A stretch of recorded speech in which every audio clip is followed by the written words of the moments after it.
up, and we've seen activity sneak up, which is great, which is typically to be expected. But before we get more into the numbers, let's jump in with a quick tip. So my name is Mark Wayne, the second here, Champions Real Estate Team at Berkshire Hathaway Home Services Ambassador Real Estate Company. Quick tip today is kind of we're talking about, people think about why I want to save for a down payment, your initial investment. What does that savings actually equate to in your monthly payment? So quick tip on that, for basically about every $1,000 that you're going to save and put towards that initial investment into that house is about a $5 to $6 a month,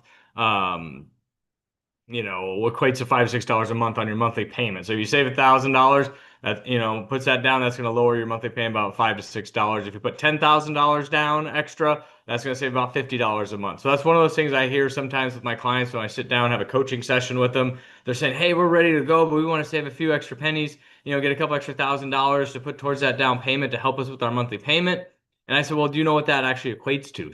And so sometimes like, no, we think that's going to help us a lot. Well, it does in the principle, but also it's really only saving you about, if you want to save $10,000, it's only going to save you about $50 a month on that monthly payment, or $60 a month, depending on what the interest rates are. So, that's for you to decide, is that $60 a month? Because how long is it going to take you to save that extra $10,000, $5,000, whatever that number, whatever that goal is? And what is the cost of that money, down the road? And what is that going to cost you potentially in a purchase price moving forward? If you're waiting now and that house is, $400,000, maybe next year, if you're saving that $10,000, maybe that's a 415, 425 house. And was that worth it in there to save that? And ultimately, the best time to buy, ultimately you hear me say this a lot in these videos, is when you are ready to buy. And that's what I enjoy about those coaching sessions, is to get, familiarized with you, get a good game plan, get a playbook together so that you're ready to rock and roll when that timing is right for you. So let's jump in here and look at kind of what's going on the number wise. As those of you know, when you follow me on our videos here, we talk about what is going on in all the markets here. So let me pull this up as we jump in.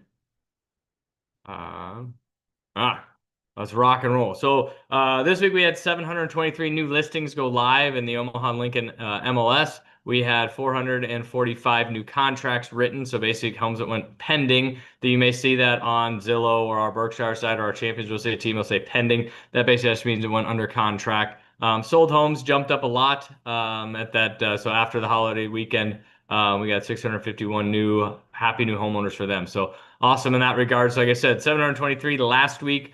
Before the holiday weekend, we had about 515 homes that went live over the last 7 days. So seeing some pretty good market activity in that aspect of it. So what's that doing on our months of inventory? So obviously as inventory went up a little bit, our months of inventory went up a little bit. We were at 2.3 last week, 2.5, still in that seller's market. And ultimately, like I said, when we get a playbook put together for you, we're going to look at exactly what market are you in. Are you in that, 250 to 400? Are you in that 500 to 700? Are you in that million and plus? What are those markets doing? What does that mean for you, both from a seller's perspective and a buyer's perspective? And as we flow into that, what does that mean? So our next little slide, we break down the key points of what's going on. So on the buyer side, obviously we see more homes coming on the market. Keep an eye on some of those distressed homes. So like I said, sometimes, if you're willing to put some of that sweat equity into it, maybe you find a house that's, been on the market for a month, 2 months, you may be able to get a little bit better price on that, and you can put some sweat equity where maybe it needs some cosmetic stuff,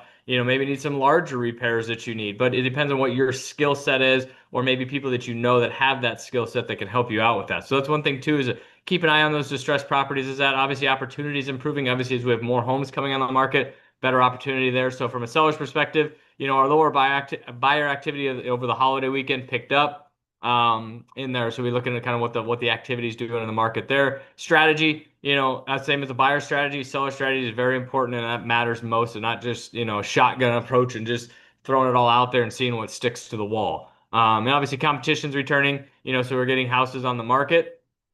So that's your competition. What are the other competitions bringing to that market? And that's what we got to look at for. So as far as interest rates go, interest rates kind of ticked higher a little bit, amidst the oil prices coming up. And I think there's some more tensions going on in the Middle East, things of that sort. I thought we had some better economic data that came out a little better. And then we're also looking at what the Feds are going to do as far as the short-term rates, if they're going to be lowering rates.